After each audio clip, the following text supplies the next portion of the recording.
কুমিল্লায় ২ দিনব্যাপী বিজয় মেলার উদ্বোধন করা হয়েছে। সকালে জেলা প্রশাসনের উদ্যোগে নগরীর টাউন হল মাঠে আয়োজিত মেলার উদ্বোধন করেন জেলা প্রশাসক আমিরুল কায়সার।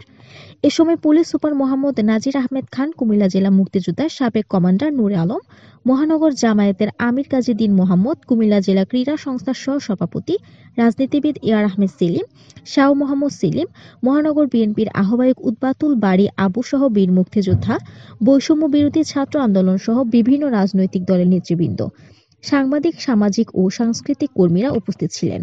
উদ্বোধনী অনুষ্ঠানে বক্তারা বলেন, দেশ স্বাধীন হলেও পরাধীনতার শেকল থেকে মুক্ত করেছে বৈষম্য বিরোধী ছাত্র জনতা।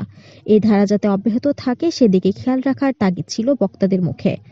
মেলায় তরুণ উদ্যোক্তাদের নিয়ে চারুকারু ও জেলায় তৈরি বিভিন্ন পণ্যের বিভিন্ন স্টল ঘুরে দেখেন আগত অতিথিরা।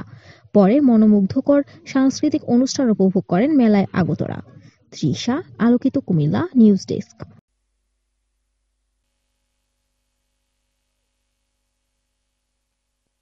মিরাজের বর্মন এবং সুরকার কুমিল্লার এই কৃতি সন্তান শচীন দেব বর্মন।